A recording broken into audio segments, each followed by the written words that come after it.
Здрасти, ние сме от Пловдив, групата се казва Electric Black Breakers от квартал Столипиново. Аз се казвам Чакъра и това са моите момчета.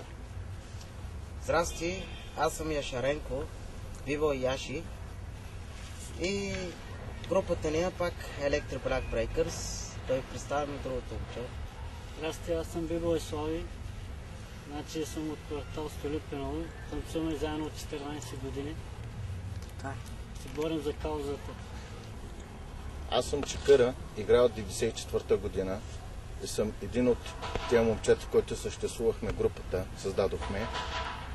Играем брейкденс, за да спасяваме момчетата от квартала, защото употребяват много наркотици и се дават на алкохол и крадат. Затова, че решихме да направим някоя група, които да са с нас, да не правят такива работи, да са много хубави хора, да съществуват и те, както ние.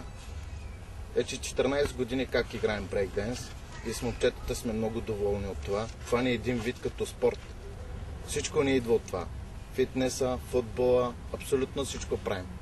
Играем брейк за удоволствие на момчетата и за удоволствието на хората. Затова не сме спечелили от това. Ама в танца сме номер 1. Езика в квартала. Затова, че в тези трите езика можем да ви пеем и на трите езика. Турски, ромски и български можем да пеем. Затова, че ще ви демонстрираме нещо от нашите песни. Аз ще правя бита и Яшаренко ще пее. Малко ли изхитах по улиците, малко ли изпахме по тротуарите, немалко тичахме след приключения, именно затова ме наричат откачения. Нямахме пари, дори за дискотека, единствено римите бяха нашата отека. И сега ще ви спеем нещо на ромски, за да ни слушате и ромски. Рандима са писа, бълвъртиса, магати, керато, два сион баро мераки, кучко, ала те, стари смуро краки, мерогли дала сте, викама, а не те редини отава сте, а не дени това сте, дава лъсте, мосте.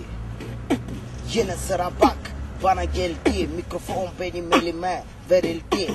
İşte şimdi lazım ben kudurayım, bile arkadaşlarımla bazen kurayım ki ben yeneceğim, düşeceğim, kalkacağım.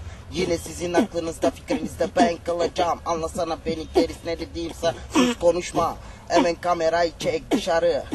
Şimdi sıra bak, evet yeter bizden de o kadar.